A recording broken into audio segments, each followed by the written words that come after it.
Welcome back to Press Play. I'm Cedric Fisher, your host. If this is your first experience with Press Play or watching an episode, you can find us at blackvideonews.com. We're a part of the Black Video News Network family of fine programming. Our website, blackvideonews.com. We have another website, blackbookstudios.org, which is for our nonprofit. Like our Facebook page, Black Book Studios, and for this particular episode of Press Play, all previous episodes of Press Play and future episodes of Press Play, you can find our YouTube channel, Black Video Network, all one word, no spaces. Black Video Network, all one word, no spaces. When you do go to the channel, look for the logo, subscribe, we'd appreciate that. Look for this particular episode. When you get there, press play. Also hit the thumbs up for a like. We appreciate that very much. Of course, on the show, each week we bring on a significant, an individual doing significant work in the region for our communities of color. These folks happen to come from a variety of different sectors, but they're highly accomplished and making an impact. And our featured guest for this week actually doesn't really need to even be introduced because a lot of folks are very familiar with her. Before we bring her on, let me just give you a little bit about her background. She is currently the CEO, let's maybe get that right again, CEO of MedWheels Incorporated. She is the former manager of business operations for L3 Communications. She holds a bachelor's degree from Our Lady of the Lake University and a master's of finance from St. Joseph's University. Her name is Miss Jane Gonzalez. I'm sure, again, those of you in the community who are very aware of economic development and those sorts of organizations, you're familiar with Jane. Jane, welcome to Press Play. Mr. Fisher, thank you very much. It's very humbling to be here with you and the amazing work and the message that we're getting out there, especially with marginalized communities and communities of color. And thanks for having me. Welcome. Let's get started. Let's just, before we get into the deep questions, tell us a little bit about your background, where you're from, and that sort of thing. Absolutely. So I'm born and raised in San Antonio. My dad was a hard worker. He was a painter, and my mom was mainly stay-at-home mom. I'm the oldest of 4 children, the only girl. I have 3 younger brothers, and I'm the first one to graduate from college. You know, one thing about being in San Antonio, there's a spirit that is inside of this town, and that spirit that lives in San Antonio is this spirit about hope and perseverance and integrity and honesty, and all of those characters were really instilled upon me to work very hard so that I can have a better life than the life that my parents were afforded. Okay, so you're the oldest of 4. Correct. 3 brothers. 3 brothers. Younger brothers. Yes. Okay, so you're used to taking care of some boys. All the time. It's a beautiful thing. So you're currently the CEO of MedWheels. Just describe your work in your company. You know, MedWheels is really amazing. My mom was in the hospital back in 2005, and I was living in Philadelphia working with L3 Communications. And I decided that I was going to spend more time in San Antonio. So my youngest brother approached me about starting a business, and we started being Medicare and Medicaid providers. So our job was to help seniors with oxygen, mobility, and aids at home. And then we started serving veterans with mobility, you know, installing vehicle lifts. And then when Medicare, government changed the policies, we had to pivot because of the reimbursements were quite low. And so we ended up becoming a national distributor. But what's really amazing about MedWheels is that the good Lord, about 5 years ago, said, Jane, the purpose of MedWheels and the purpose of your job in MedWheels, it's bigger than you, it's bigger than the business, and it's going to be to save lives. And so for the last 3 years, ending in 2019, we saved a life with our external defibrillators. And back in 2019, a father was watching his son play football. The dad went down with a sudden cardiac arrest, and it was a recommendation of our AED in the response of Kincaid School. And you know, I'm proud to tell you that that father was able to go home to his family. Outstanding. That's a nice achievement. Okay, so MedWheels provides equipment, hardware. So MedWheels, my purpose is that I really get very close to our customers. It's not about selling a commodity. We have access to 6,000 products. We do cardiology, cardiology, mobility, respiratory. You know, with COVID-19, we have become a supplier to the needs for PPE to prevent the spread of COVID-19. And so not only do we sell all these different types of medical products, medical devices, but also what's really important for me is to provide the education, the service, the assistance, that value add that a customer sometimes needs. Okay. What's a day in the life like for you? It's exciting. Professional. It's very, very exciting. Okay. You know, COVID-19 has really put tremendous amount of stress in our communities. Whether if you're, you know, a mom at home or a teacher, if you own a restaurant, you own a business, COVID-19 has just really, there's no barriers at all. What brings me so much pleasure and excitement, and it feeds my heart and my soul, is, I'll give you an example a day for my business. I get a phone call from a school district that was in very desperate need of the N95 masks. So the N95 masks has, it's the highest filtration rate that you have, so that it's really going to block bacteria, microns from coming through. But they needed the masks in less than 24 hours because there were going to be a huge board meeting, and the chief doctor wanted them. And it's not easy finding these N95 masks. As you can imagine, there's been conversations of how difficult it is.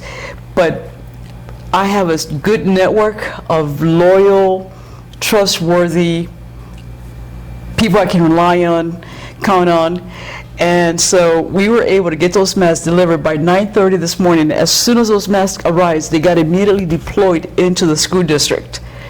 And I love that. Okay. That's just really exciting. And that's just one example of so many in this community where there's, you know, when you hear the news and you see the news, but when you're in the middle of it, when you have, you know, the voices of desperation, the voices of how am I going to get this, and for my company to be able to be part of that solution is just really amazing. That's a great service. How has COVID-19 impacted your company? It's impacted my company in many different ways. The very first thing that I thought was very imperative and very important is that we have a warehouse and we receive a lot of our products from UPS, FedEx, and social distancing was important, you know, hand sanitizing, you know, wearing a mask. So that I immediately had to implement some policies in my office because we did have some customers that were not being compliant with CDC guidelines. But the other way that it impacted my company is the fact that we have been able to help out this community. I've donated, I believe it's important to give it back to our community, especially marginalized communities. We talk about, you know, the east side where you have, you know, black and Hispanics, and you have families, they can't afford some of this stuff. We don't think about that. Families that are you know, barely making it by, and so it's just been my pleasure to be able to assist out and donate to nonprofit organizations, donate to even some small training schools. And so we have just been really actively involved in trying to provide solid solutions to stop the spread of COVID-19 here in San Antonio. Okay, we're talking to Miss Jane Gonzalez, CEO of MedWheels. We're going to take a break. When we come back, we'll talk about some of the boards she currently sits on and her impact in the San Antonio community. Stay tuned, don't go anywhere. We'll be right back. Hello, this is Cornell with Frost Bank. Hi there, this is Terry with Frost. Good evening, this is Franklin. This is Robert with Frost. Hello, this is Rosemary with Frost Bank.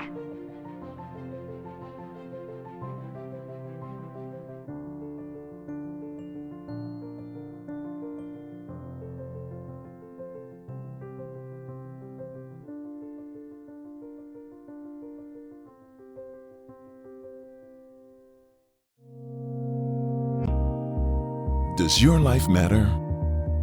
Education, health, and finance can determine your future and explain your past. Pick up the latest edition of Black Life Texas Magazine, a monthly outlook on life with an African American focus. Life is what you make it, so live it in the black.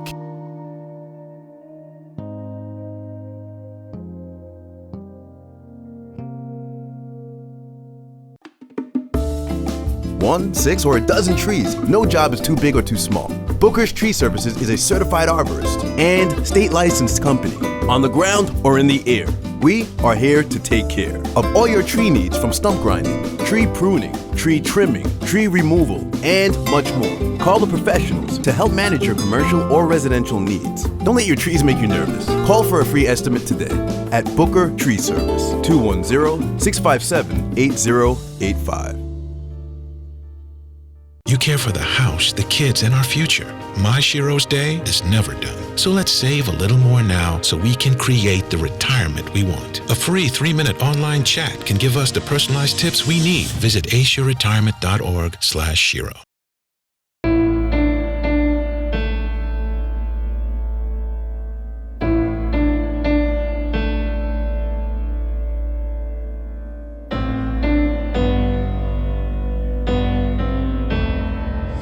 This is where you rise, this is where you shine, this is where you become the greatest of all time. History in the making. This is history in the making. History in the making. Vote for your life.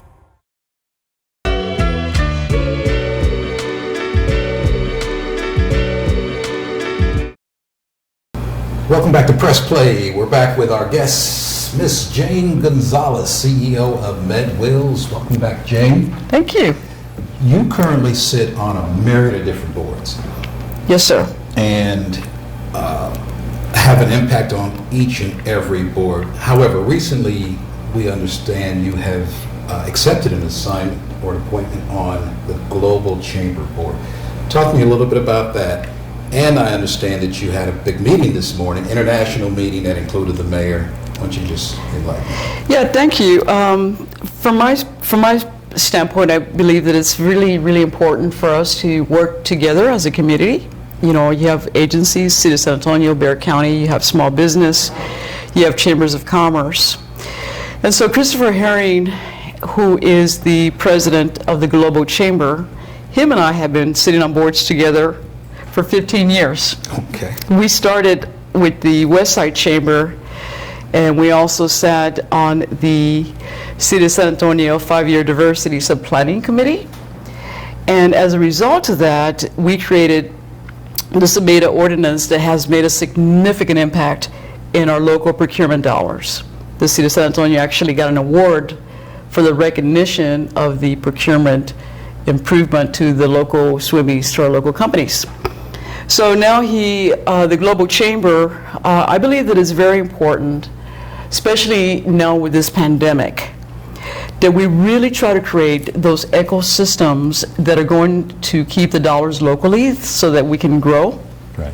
And so the Global Chamber invited the mayor to discuss some of the initiatives that the mayor is doing with sister cities and some of the other areas to try to increase the international capabilities of some of our companies.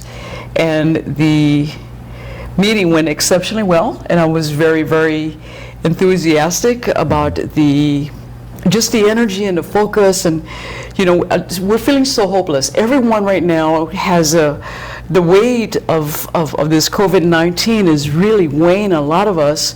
And so just the idea that we could recognize, for me, what's really important and why I sit on so many different boards and why the Global Chamber is really important for me now is that we can grow locally, globally.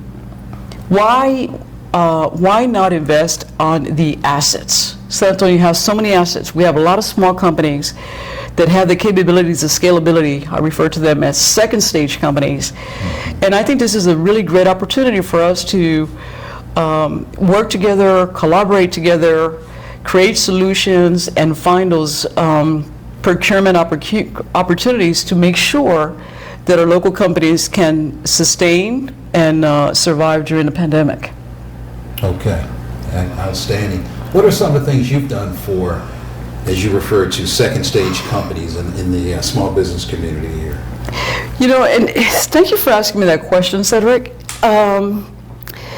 Typically, when you look at the market in general, San Antonio being one of them, is that we do a lot of recruitment. So you look at the Economic Development Foundation, where we're going to go to Germany, as an example.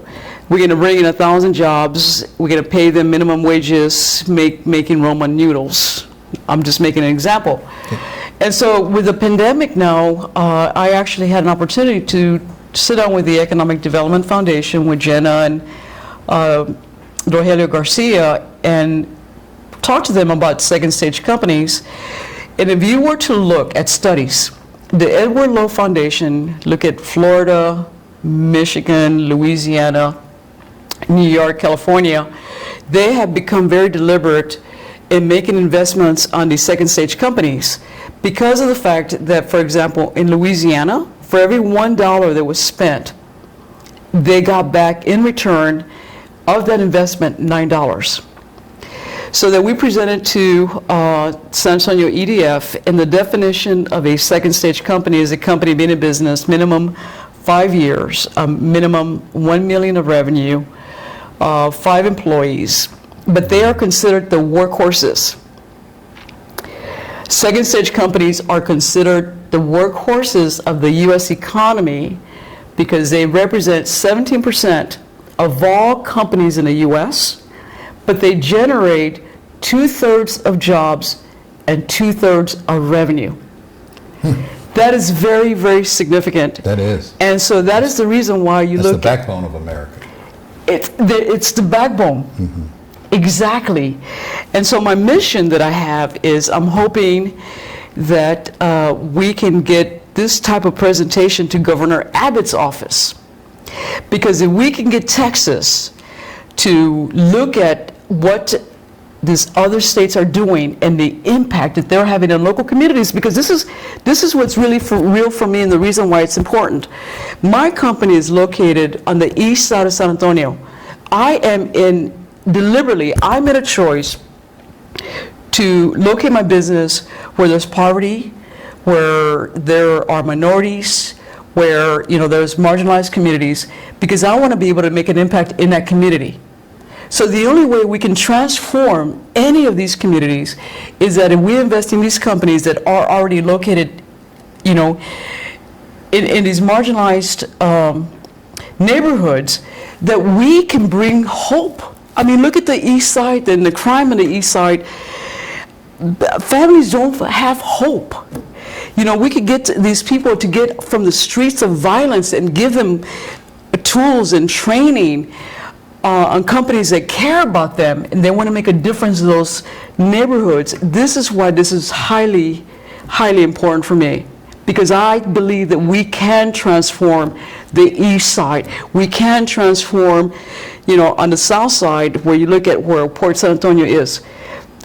Where Port San Antonio is located, right behind there, is one of the poorest neighborhoods in the whole country. So I believe that there's a lot of great opportunities, a lot of ways that we could work together and provide some really good solutions that can expand and grow these second stage companies that can transform communities. Outstanding, outstanding. We talked a little bit about voting and why that's so important. Why don't you share your thoughts on that? You know, voting right now is more important than it has ever been because that vote has an impact on healthcare, has an impact on how dollars get spent, has an impact on policy for small business, has an impact for a senior, you know, prescription drugs, has an impact on immigration, how we treat people that want to come into this country. But the final thing, I think, why that vote is so important is that when you look at the criminal justice system, where you have so much more poor minorities that are incarcerated, and I think that if we had a vote, a lot of these different policies and a lot of different issues, perhaps we could start having conversations to create better solutions. Okay. Well put together and spoken. Jane, we have the privilege here at Black Book Studios of seeing and interviewing some of the great leaders in town, folks from all sorts of vocations and verticals who are doing significant work for the entire region, Central Texas, not just Bexar County, San Antonio, but they're doing some incredible work. One thing we've noticed, one commonality amongst all these leaders is that they are all readers. Leaders are readers. You guys remember that. They typically have a book, at least one, maybe two, maybe three, that they refer to on an occasional basis, some daily, some weekly. Some only pick the book up once every 6 months, once a year, maybe once every 2 years. That book is typically found on their nightstand. Jane, what book is on your nightstand? You know, that's a really, really good question. Not only is it on my nightstand, sometimes I actually have it on my bed, and I will have it open. And it is the Bible. The Bible. The Okay. Bible. Okay. That is the book that I read, the book that brings wisdom, the book that brings light, that brings hope, the book that opens the eyes of the blind. That's my favorite book. Okay. But I also have your book. Oh, there she goes. Thank you, Jane. For real. I paid her to say that, by the way. The Proverbs, it's just amazing. You know, reading through it, and it ties in with my book. Okay. See, your book Good. ties with my book, and it's speaking the same language. Outstanding. And I'll pay you for that plug a little later. No Jane need to. Gonzalez, ladies and gentlemen. Last question for you. We got a viewership here that reaches global. Actually, I hear from people all over the country who have seen the show. But of course, we're addressing the local community. What can our viewers do to help support you and what you do, and how can folks get in touch with you? Thank you for that question, Cedric. I had mentioned earlier, it's kind of hard for me to answer that. It's not a question that is very often asked. Okay. But what I will say, the very first thing is get involved in your local communities. Get involved, find out, here in San Antonio, there's quite a few issues. We're working together, we're trying to collaborate. The vote, getting that vote out sends a very strong message to create resolve in, right now, I believe there's a lot of darkness, and I think that vote can bring light. There's a hope, light into that darkness. And as far as for me, just if you go to my LinkedIn, MedWheels.com, my Facebook, which is also MedWheels, and my webpage, MedWheels Incorporated,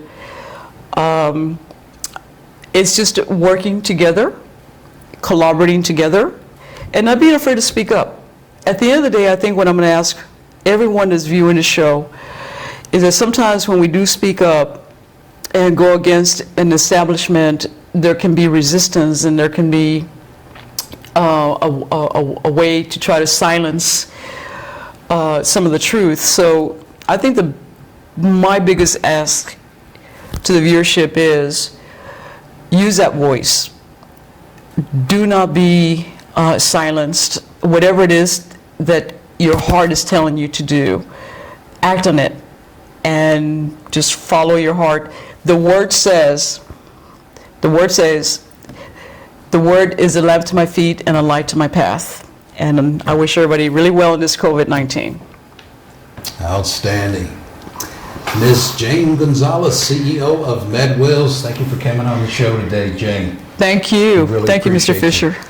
Okay, we'll be back next week, same time, same channel. This week, make sure you get out, register to vote, register for the census, continue to practice social distancing, stay safe, wear your mask, listen to the medical experts. We'll see you back here again next week. Thank you for watching.